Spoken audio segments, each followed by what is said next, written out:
Hello everyone, welcome to our channel. So இன்றைக்கி செஷனில் வந்து கேரட் சோப் எப்படி வந்து மேக் பண்ண போகிறோம் அப்படிங்கிறத பார்க்க போகிறோம். ஃபஸ்ட்டு கேரட் எடுத்துகிட்டு அதை நல்லா கழுவிக்கோங்க. நல்லா கழுவுனதுக்கப்புறம் அதை இந்த மாதிரி ஒரு பீலர் வச்சு நல்லா பீல் பண்ணிக்கோங்க. ஸோ பீல் பண்ணால் தான் அதில் இருக்க வேக்ஸ் இல்லை தூசி எல்லாமே ரிமூவ் ஆகிக்கும். ஸோ இந்த மாதிரி நல்லா பீல் பண்ணிக்கோங்க. ஒன்ஸ் பீல் பண்ணதுக்கப்புறம் ஒரு கட்டிங் பிளேட் வச்சு சின்ன சின்னதாக கட் பண்ணிக்கோங்க. ஸோ சின்ன சின்னதாக கட் பண்ணிக்கிட்டிங்கன்னா தான் உங்களுக்கு நல்லா கிரைண்ட் பண்ணி அதிலேருந்து ஜூஸ் எக்ஸ்ட்ராக்ட் பண்ண ஈஸியாக இருக்கும். ஸோ இந்த மாதிரி சின்ன சின்னதாக ரவுண்ட் ரவுண்டாக கட் பண்ணி வச்சுக்கோங்க. ஸோ ஒன்ஸ் கட் பண்ணதுக்கப்புறம் உங்கள் மிக்ஸி கிரைண்டரை வச்சு நல்லா அதை அரைச்சிட்டு அந்த ஜூஸை வந்து நல்ல இந்த மாதிரி ஒரு ஸ்ட்ரைனர் எடுத்து வச்சுக்கோங்க. ஸோ இன்றைக்கி வந்து நான் 200 கிராம் சோப்பு தயார் பண்ண போகிறேன். அதனால் 40 கிராம் ஆஃப் ஜூஸ் எக்ஸ்ட்ராக்ட் வந்து நான் அது ஸ்ட்ரைன் பண்ணி தனியாக எடுத்து வச்சுக்க போகிறேன்.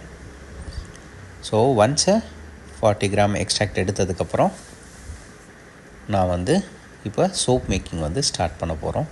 இந்த சோப் மேக்கிங்க்கு வந்து நான் வந்து solid base glycerin and powder base glycerin எடுத்துக்கிறேன். ஸோ கிளிசரின் சூஸ் பண்ணுறது வெரி இம்பார்ட்டண்ட். அதனால் sulphate free, paraben free soap base எடுத்துக்கிட்டிங்கன்னா உங்களுக்கு வந்து அந்த கெமிக்கல்ஸ்னால் எந்த ஒரு இஷ்யூஸும் ஃபர்தராக வராது.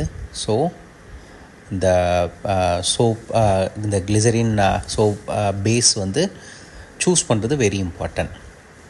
ஸோ அதை கேர்ஃபுல்லாக சூஸ் பண்ணிக்கோங்க. ஸோ இன்றைக்கி வந்து நான் இண்டக்ஷன் ஸ்டவ் வச்சு ப்ரிப்பேர் பண்ண போகிறேன். ஸோ ஈவன் நீங்கள் வந்து நார்மல் கேஸ் ஸ்டவ் கூட வச்சு சூஸ் பண்ணி இதை வந்து மேக் பண்ணலாம். ஸோ நீங்கள் கேஸ் ஸ்டவ் யூஸ் பண்ணிங்கன்னா டபுள் பாயிலிங் மெத்தடில் யூஸ் பண்ணுங்கள். ஸோ நான் வந்து இன்றைக்கி இண்டக்ஷன் பேஸ் பண்ண போகிறதுனால நான் வந்து வெரி மினிமம் ஸ்பீட் 100 டிகிரியில் இதை வந்து இந்த கிளிசரின் அண்ட் பவுடர் பேஸ் வந்து 100 கிராம்ஸ் எடுத்துக்கிட்டேன். ஸோ இதை வந்து மெல்ட் பண்ண ஸ்டார்ட் பண்ணிட்டாங்க. ஸோ ஒன்ஸ் மெல்ட் பண்ண ஸ்டார்ட் பண்ணதுக்கப்புறம் பார்த்தீங்கன்னா மெல்ட் ஆக ஆரம்பிச்சிருச்சு. ஸோ இதை விடாமல் கிண்டிக்கிட்டே இருக்கணும்.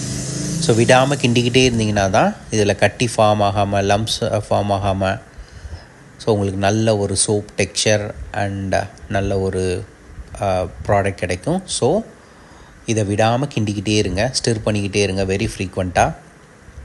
அண்ட் வெரி இம்பார்ட்டன்ட் திங் வந்து இதில் என்னென்னா you should maintain the temperature at 100 degree. So இப்போ பார்த்துக்கிட்டிங்கன்னா நல்லா மெல்ட் ஆக ஆரம்பிச்சிருச்சு. ஸோ இதை இப்போ விடாமல் கிண்டிக்கிட்டே இருங்க. டெம்பரேச்சர் இன்க்ரீஸ் பண்ணிங்கன்னா அடி பிடிச்சிரும். ஸோ 100 டிகிரிலேயே வச்சு அவசரப்படாமல் கொஞ்சம் கொஞ்சமாக கிண்டிக்கிட்டே இருங்க. இந்த பாத்திரத்தில் ஒட்ட விடாமல் அது எல்லாத்தையும் எடுத்து விடுங்க ரொம்ப ஃப்ரீக்வெண்ட்டாக.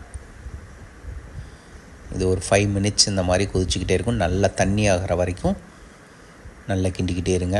கட்டி இருந்துச்சுன்னா ஸோ உங்களுக்கு அங்கங்கே லம்ப்ஸ் ஃபார்ம் ஆகும். ஸோ நல்லா அந்த மாதிரி கிண்டிக்கிட்டே இருங்க.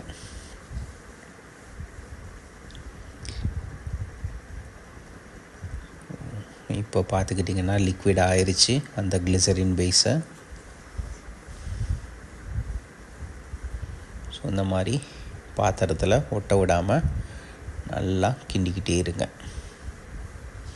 ஒன்ஸ் கம்ப்ளீட்டாக மெல்ட் ஆனதுக்கப்புறம் இந்த ஜூஸ் எக்ஸ்ட்ராக்ட் எடுத்து இதில் மிக்ஸ் பண்ண போகிறோம். ஸோ இப்போ பார்த்துக்கிட்டிங்கன்னா எனக்கு நல்லா மெல்ட் ஆயிடுச்சு. ஸோ இண்டக்ஷன் ஆஃப் பண்ணிக்கிட்டேன். ஆஃப் பண்ணிவிட்டு எக்ஸ்ட்ராக்ட் பண்ணி வச்சுருந்த அந்த 40 கிராம்ஸ் ஆஃப் கேரட் எக்ஸ்ட்ராக்டை நான் ஆட் பண்ணிக்கிட்டேன். ஆட் பண்ணதுக்கப்புறம் நல்லா கலக்கி விட்ருங்க, நல்லா மிக்ஸ் பண்ணுங்கள். ஸோ இந்த மிக்சிங் தான் வெரி இம்பார்ட்டன்ட்.